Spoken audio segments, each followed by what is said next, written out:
মনোবীক্ষণ polyclinic, চিকিৎসার জগতে এক দশক। এখন এখানে সব বিষয়ে ডাক্তারবাবু এক ছাদের তলায়।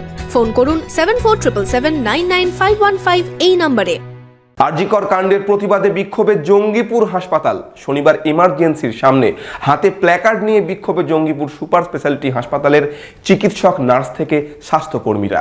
Laptop, desktop, CCTV, printer, AC, HP, Dell, Canon, CP plus, Hikvision ইত্যাদির অথরাইজড ডিলার টেলটা কম্পিউটার, খাগড়া, বহরমপুর। আমাদের এইচপি শোরুম এখন রানীবাগানে। প্রত্যেকেই এই ঘটনার তীব্র ধিক্কার জানাচ্ছি, নিন্দা জানাচ্ছি। আমরা দাবি জানাচ্ছি যাতে দোষীদের অতি দ্রুত কঠোরতম শাস্তি হয় এবং যে একটু ডাক্তার চলে গেল, ডাক্তার রিপ্লেসমেন্ট হয়তো অন্য ডাক্তার করবে, কিন্তু যে মা বাবার কোল খালি করে গেল তার রিপ্লেসমেন্টটা কে করবে? আরজিকরের ঘটনার প্রতিবাদে সামিল এবার মুর্শিদাবাদের জঙ্গিপুর সুপার স্পেশালিটি হাসপাতালের চিকিৎসক, নার্স থেকে স্বাস্থ্যকর্মীরা। কর্মক্ষেত্রে নিরাপত্তার দাবিতে সরব হাসপাতালের চিকিৎসক থেকে স্বাস্থ্যকর্মীরা। শনিবার দুপুরে মৃত চিকিৎসকের প্রতিকৃতিতে মাল্যদান করে শ্রদ্ধা জানানো হয়। তবে কর্মবিরতিতে না গেলেও সন্ধ্যায় ডাক্তারি পড়ুয়াকে শ্রদ্ধা জানাতে মোমবাতি মিছিল করা হবে চিকিৎসক ও স্বাস্থ্যকর্মীদের পক্ষ থেকে।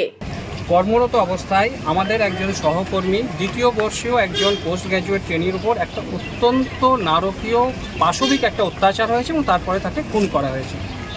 সেই ঘটনার প্রতিবাদে আমরা সকল স্বাস্থ্যকর্মী, ডাক্তার, সিস্টার এবং সমস্ত স্বাস্থ্যকর্মী আর জঙ্গিপুর সাব ডিভিশনাল হসপিটালের মধ্যে আমরা সবাই মিলে একসাথে সম্মিলিত হয়েছি এই ঘটনাটাকে প্রতিবাদ জানাতে।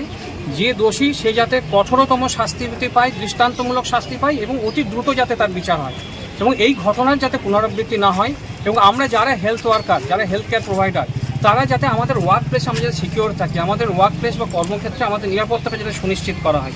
তো আমাদের পশ্চিমবঙ্গে যদি অন ডিউটি ডক্টরের সাথে এরকম একটা ঘটনা হলো, তো তাহলে আমরা আর যারা হেলথ কেয়ার ওয়ার্কার আছি আমরা প্রত্যেকে কতটা সেফ? যদি আমাদের সেফটি না থাকে, ওয়ার্ক প্লেস এনভায়রনমেন্ট সেফটি না থাকে, তাহলে আমরা কী করে পরিষেবা দেব?